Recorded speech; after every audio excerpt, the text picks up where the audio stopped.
வணக்கம் மக்களே, welcome to the ஃபென்சர் show. இன்னைக்கு நம்ம பார்க்க போறது ஓம்கா அப்படின்ற இங்கிலீஷ் மூவியோட ரிவ்யூ. இந்த படம் பாத்தீங்கன்னா ஜியோ சினிமா ஓடிடி ஆப்ல அவைலபிளா இருக்கு. தமிழ் டப்பிங்லயுமே அவைலபிளா இருக்கு. இந்த படம் ஒரு ஃபேண்டசி அட்வென்ச்சர் த்ரில்லர் அப்படின்ற மாதிரியான ஜர்னல்ல எடுத்திருப்பாங்க. அதாவது ஓம்கா அப்படின்ற ஒரு சாக்லேட் மேக்கரோட ஜேர்னியை சொல்லக்கூடிய ஒரு படம். ஆக்சுவலா வில்லி ஓம்கா அப்படின்றவர் தான் கையில இருக்கக்கூடிய கொஞ்சம் காசோட ஒரு சிட்டிக்கு வராரு. அவரோட முக்கியமான எய்ம் அப்படின்றதே ஒரு சாக்லேட் ஃபேக்டரி அமைக்கணுங்கிறது தான். பட் கையில இருக்கிற காசு எல்லாத்தையுமே இழந்துடுறாரு.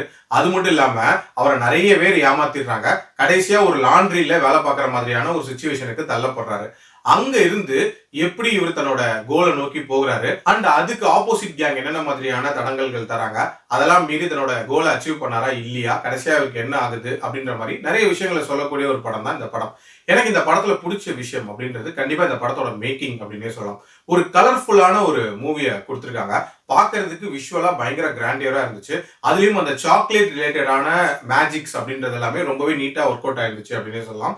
அதே மாதிரி இந்த படத்துல அந்த வில்லி ஓங்கா அவரோட அந்த கேரக்டருக்கான டெப்த் அப்படின்றதுமே ரொம்ப நீட்டா கொடுத்துருப்பாங்க.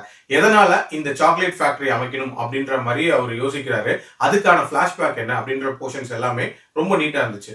அதே மாதிரி இதுல வில்லி ஓங்காக்கும் நூடுல் அப்படின்ற ஒரு பொண்ணுக்கும் இடையே இருக்கக்கூடிய அந்த ஃப்ரெண்ட்ஷிப் பாண்டிங் அப்படின்றதுமே நீட்டா இருக்கும். இன்ஃபேக்ட் படத்தோட ஃபுல்லாவே அவங்க ரெண்டு பேரும் ஒரு சப்போர்ட்டாவே இருந்திருப்பாங்க அண்ட் டுவர்ட்ஸ் எண்ட் வரைக்குமே ஒன்னா டிராவல் பண்ணியிருப்பாங்க.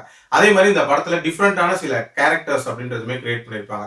உதாரணத்துக்கு சொல்லணும்னா லாஃப்டர் அப்படின்ற ஒரு சின்ன கேரக்டர், ஒரு குட்டி கேரக்டர் ஒன்று வரும். அந்த கேரக்டர் இந்த படத்துல முக்கியமான திருப்பங்களை ஏற்படுத்துற மாதிரி அமைச்சிருப்பாங்க. எல்லாத்துக்கும் மேல இந்த படத்தோட முடிவு அப்படின்றதுமே ஒரு இன்ட்ரெஸ்டிங்கான முடிவா தான் இருந்துச்சு. டியூரேஷன் வைஸ் ஒரு லெஸ் தென் 2 ஹவர்ஸ்ல முடிக்கிற மாதிரியான படம் தான். ஒரு குயிக் வாட்சாவே பார்த்துடலாம். நெகட்டிவ்ஸை பொறுத்த வரைக்கும் பாத்தீங்கன்னா இந்த படத்தோட பிரெடிக்டபிலிட்டி ஃபேக்டர் அப்படின்னே சொல்லலாம். இந்த மாதிரியான ஃபேண்டசி அட்வென்ச்சர் டிராமா என்ன மாதிரியான ஒரு டெம்ப்ளேட்ல போகுமோ அதே மாதிரி தான் டிராவல் ஆகும். ஸோ எதிர்பாராத திருப்பங்கள் அப்படின்றது பெரிய லெவல்ல அமைக்கல.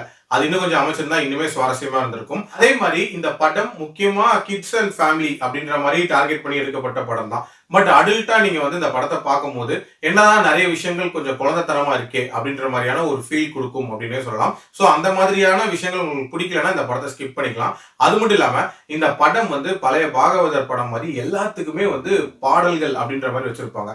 என்ன சொல்றதா இருந்தாலும் பாட்டு மூலமா தான் சொல்லுவாங்க. ஸோ அந்த மாதிரியான ஒரு நரேஷன் உங்களுக்கு பிடிக்கல அப்படின்னா இந்த படத்தை ஸ்கிப் பண்ணிக்கலாம். மற்றபடி இந்த படம் ஒரு டீசென்ட் அட்டெம்ப்ட் அப்படின்னு தான் நான் சொல்லுவேன். என்னோட ரேட்டிங் இந்த படத்துக்கு 3.2 out of 5. ஃபேமிலியா பார்க்குற மாதிரியான ஒரு படம் தான். மீண்டும் அடுத்த விமர்சனத்தில் சந்திக்கிறேன். நன்றி, வணக்கம்.